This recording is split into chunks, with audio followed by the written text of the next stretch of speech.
This is the How to Dad podcast. It is June 9th, 2019. We are live on Mixer. I am your host, Devin Pierce. Here where each week I bring you guys tips, tricks for parenting, adulting, life as a whole, and share the tools from my toolbox for you to make you better equipped for life's great adventure. I like to listen to my own intro while I'm sharing it with you guys to make sure I don't sound like a crazy person, but I almost made myself stumble over my own words due to the lag. Very upsetting to your brain. But everything sounds good. So we're going to wing it. We're going to go with it. Let her rip, as it says. We're going to put away that preview because we all know it just distracts me if I don't. Today is episode 13, big 1-3. We're talking wildlife safety yet again because, as I promised you guys last week, I wanted to make sure we got this topic out of the way and done skeet. We're focusing on bears this week. If you're watching on the YouTube replay, there'll be a link up in the corner here for the episode last week where we talked about cougars. This Bear Smart guide provided by the Alberta government is our reading resource material. And funnily enough, the local radio stations the last week, since last week's episode, have been really promoting the website for Bear Smart knowledge, which is bearsmart.alberta.ca. And so it's kind of funny that that's been brought up all week long while I've been trying to get this ready for you guys, and I know I'm late with the live show. I'm sorry. I haven't checked out the website myself, but I'm assuming it's very much the same information that is available in the book I was reading, as they're both provided by the Alberta government. The first thing we're going to talk about is bear identification, because around here we have the grizzly and the black bear. Grizzly bears. Well, these guys are the big, gnarly, mean ones with a huge hump over their shoulders. This hump, I'm not sure if it serves any biological function or if it's just how they do things, maybe. They will have some silver or lightly tipped called guard hairs over their head, hump, and back, which is what gives them the grizzle look. Their overall size of their ears is small in comparison to the rest of their body and are rounded. They have claws that are light in color, so they stand out from the darkness of their fur, and are up to 10 centimeters or 4 inches in length-ish.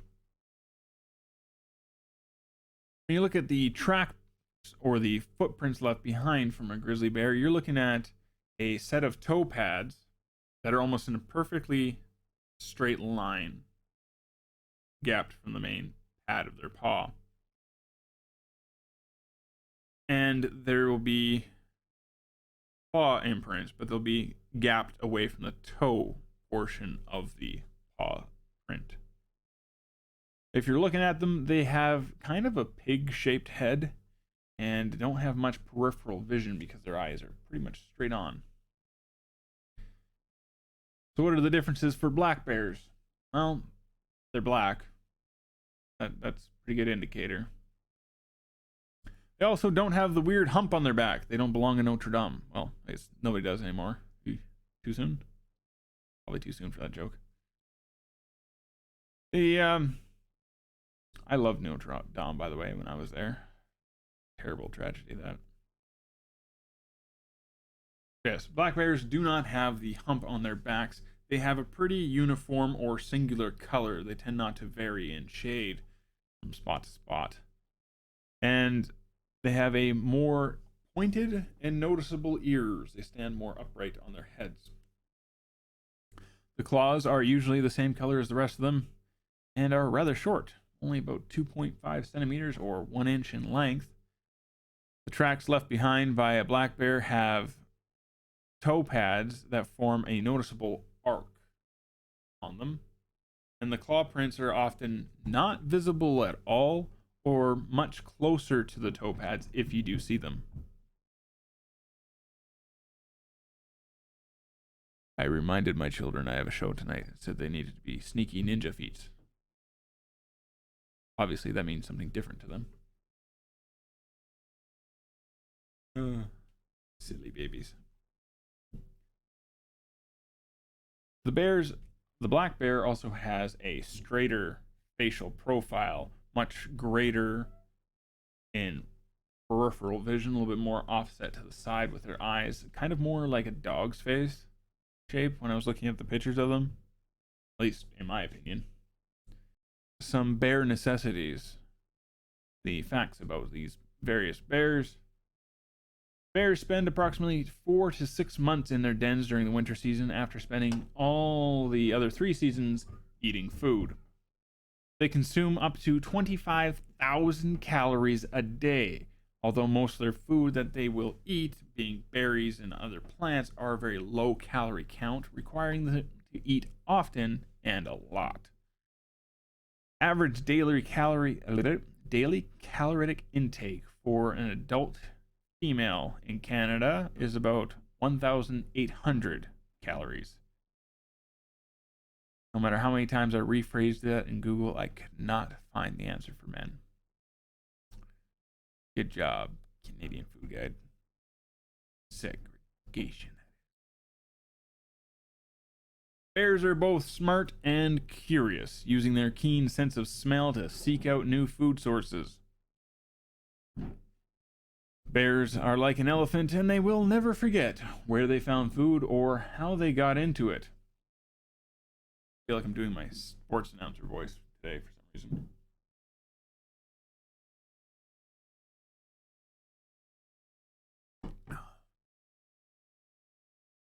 Whether it be from getting fruit from fruit trees we've planted, containers, vehicles, or even out of buildings. Human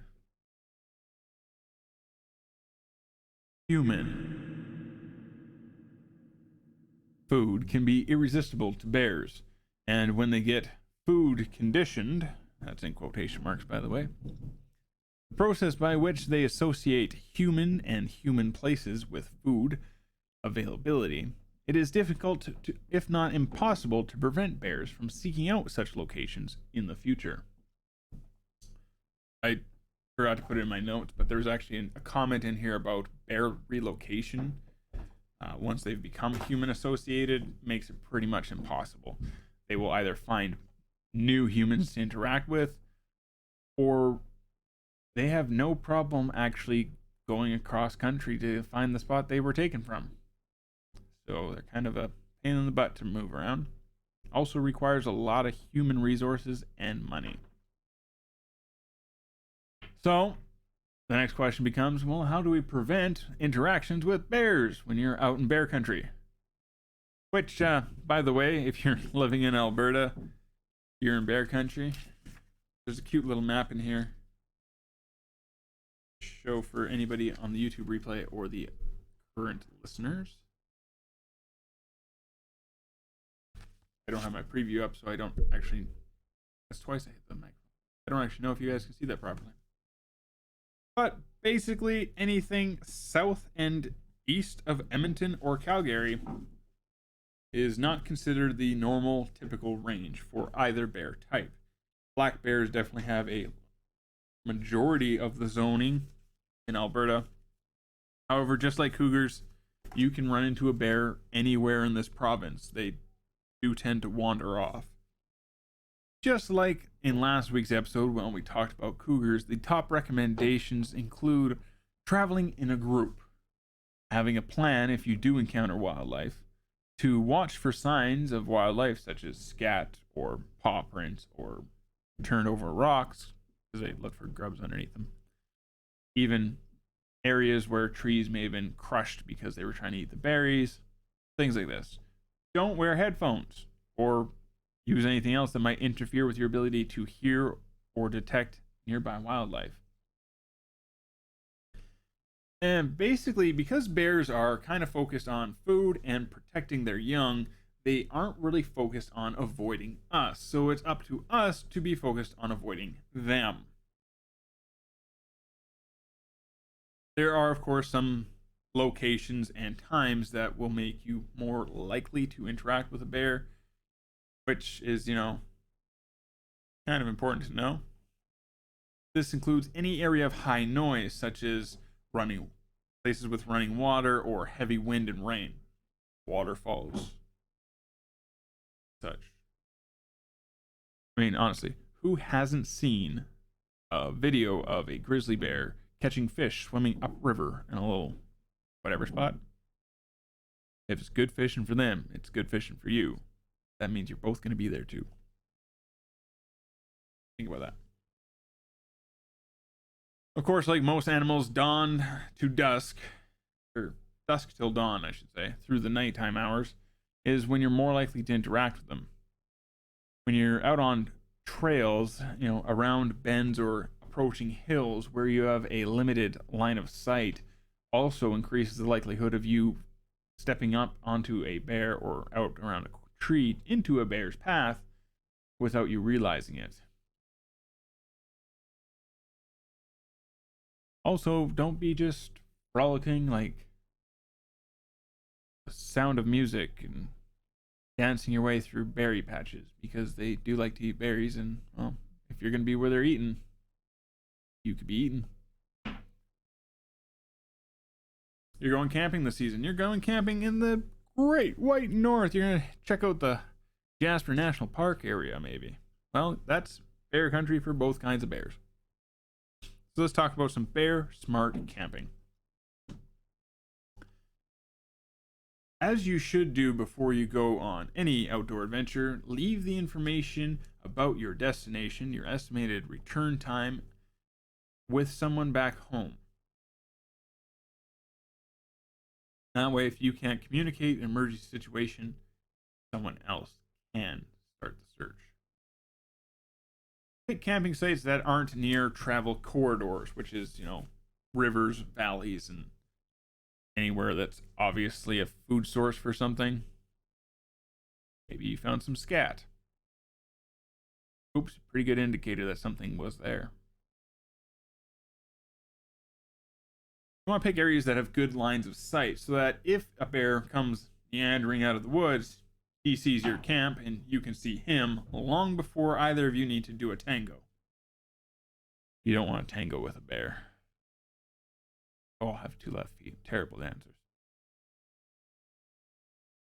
When setting up a camp with groups, make sure that your tents, trailers, and vehicles are set up in a way that if a bear comes meandering through in the middle of the night and somebody gets up and startles the bear has a clear and easy way out. So leave some space between you and other objects in your campground, basically. Use dried, pre-cooked, or canned foods so that they have less odor. Never bury or burn any scrap food, as that could attract animals. Any clothing that was worn while you were cooking or fishing should also be stored at least 100 meters from your camp, which is almost 100 yards, or more than 100 yards. I didn't actually convert that one for you guys. Sorry. In remote areas, make sure that you're storing your food about 3.5 meters above ground, which is 11-ish, 12 feet above ground, and again about 100 meters away from camp. If you can or have the availability, use bear-resistant containers for food and garbage storage.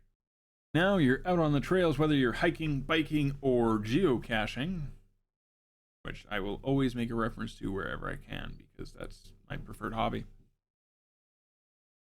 The rules are pretty similar to those that we spoke about with cougars, traveling in a group, conversating between your group, maintaining a level of noise, and if you're biking, whether by yourself or in a group, make sure that you have something making noise, as bikes tend to run very quiet. The speed and lack of noise increases the likelihood of an encounter with bears. Make sure your bear spray is close, either in a chest or belt holster, and that you know what you're doing with it.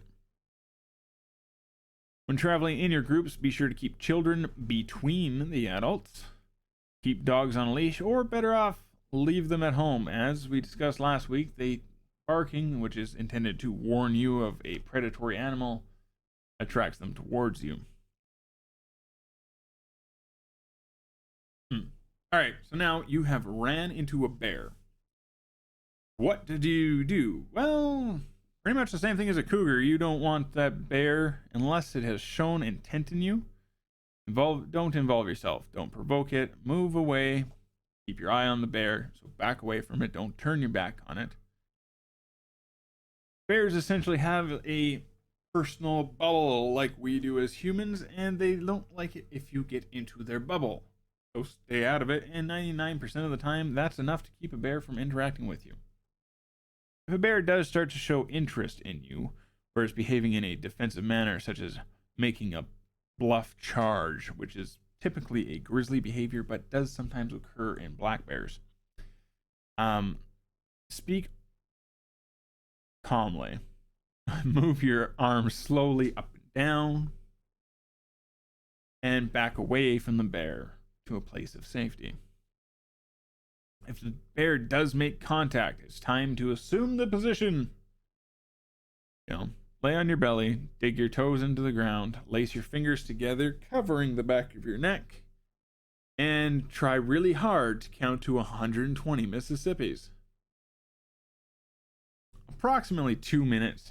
If the bear continues to attack you after about that length of time, you need to start fighting back, because this has turned into a predator-prey situation, not just a defensive scare you, get you out of my way thing.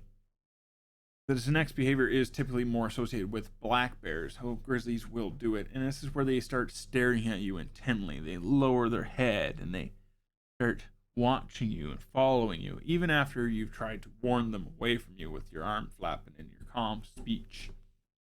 Kind of like a dog that's about to attack something. The many reasons for this could be anything from the bear being juvenile and testing his limits, or the bear can be human habituated or food contained. I didn't write the word down in my notes. Food conditioned, that's the word. From having interacted with people and people areas in the past. And at this point in time, you need to be prepared for an attack. They actually suggest throwing sticks and rocks at them. I'm guessing this is because you're dealing typically with a black bear, not a grizzly. So that would be why. I wouldn't recommend throwing things at a grizzly bear, ever. This is just simply to show the bear that you are willing to defend yourself. Both last week and this week, we have mentioned bear spray. I've never used bear spray, and so I want to make sure I give you guys some information about bear spray. You want to aim low to the front of the bear, approximately the location of its mouth, nose, and eyes. That's where it is most effective. These high-powered canisters are also effective from about 4 meters away, which I was kind of impressed to find out. That's close to 13 feet. If the bear is in that zone, you want to fire off 1 to 2 second bursts continually until the bear leaves.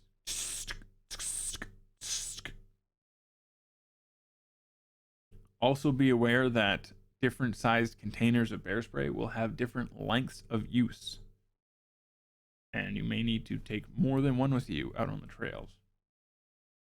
Be sure to leave in the opposite direction that the bear chooses to go, and be prepared to jump out of its way if it decides to go through you rather than away from you. A study on Alaskan bear encounters shows that 98% of those who use bear spray are uninjured. The remaining 2% require no hospitalization for their minor injuries. And that's actually really good odds. I mean, I'm pretty sure the statistics for you dying in a car accident on the way to work are more likely. So that's pretty cool. The purpose of bear spray is not to harm the animal, but rather to interrupt the attack. It's kind of like a distraction noodle. you don't know what I'm referencing, we can't be friends. I'm sorry.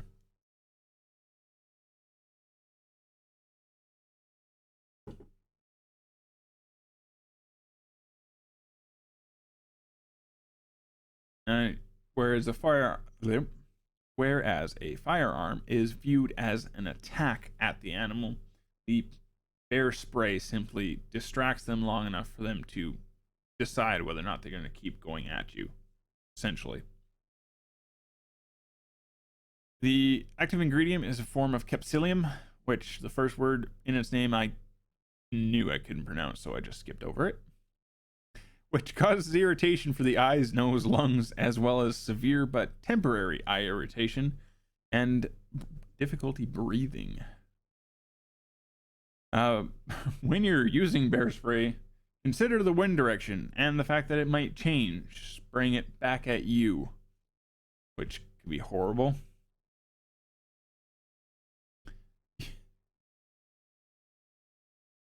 Voice to text, guys, I swear. What it says is you want to make sure that your cancer is labeled. What it's supposed to say is you want to make sure that your container or cartridge, your can of bear spray, is labeled that it is meant for use against bears. It needs to actually say deterring bear attacks or labeled as bear deterrent. Apparently, there are some products that are in similar packaging but not actually meant for bears. At least that's what I got out of the readings. Your canister should also be approximately 225 grams or 7.9 ounces for a single use. Do not attempt to use the container past its expiry. Although it might still be kind of effective, it's not recommended. Be sure to purchase a belt or chest holster that can carry the bear spray where it will be easily accessible to you, but has some sort of latch mechanism to keep it from falling out of the holster. Before heading out into the trails, make sure you remove any packaging. Some of these containers will have zip ties on them to prevent accidental discharge while in the store or being transferred from location A to B. But if they're still on there when a bear or cougar is coming at you, you aren't going to be able to use it unless you have something to remove the zip tie. And, well, let's face it, you don't want to waste time if you don't have to, guys. As with any product, anytime, if you've never used it before, please be sure to read the labeling and manufacturer's notes that come in the packaging. These things could include things such as first aid. If you are uncertain about how to use it, this book does tell me that there are in-person bear spray training courses available. You'll have to Google to find the ones near you, but that's pretty cool. I should look into doing that. Be sure you're aware of proper first aid treatments, which, like I just said, you're going to find those by reading the manufacturer's instructions in the packaging. In case someone in your group or yourself are accidentally exposed to bear spray, and these medical requirements may slightly vary depending on the manufacturer or the product and brand. They should be pretty much the same, but make sure that you know what you're working with and how to treat necessary first aid issues. We started late, but I'm going to try and finish on time, guys. Pretty close anyways. In final notes about your bear safety, you are the most effective noisemaker. While there are other options such as air horns or banger cartridges and screamers, even bear bells, unfortunately, bear bells do not make enough noise to effectively deter wildlife. That was something I learned in this reading. We always had one on my dog when I was a kid. And with those other forms of noise-making options, we want to be sure that you have the proper training to utilize them, as some of those are essentially a firearm and can ricochet off of other objects or do other crazy things like start fires. So be sure if you're going to use it, you know how to use it. That's a good life lesson. Write that one down. Mentioned throughout this reading is the option of portable electrical fencing to put up around your tent and campsite, which is kind of cool. I never thought about it myself. Had a bad experience with electrical fence as a kid. Anyways, I would personally make sure that you practice setting that up and ensuring it works. And if you have children, ensuring they know how it works so that they don't get electrocuted before you go out on the trails and start using the stuff.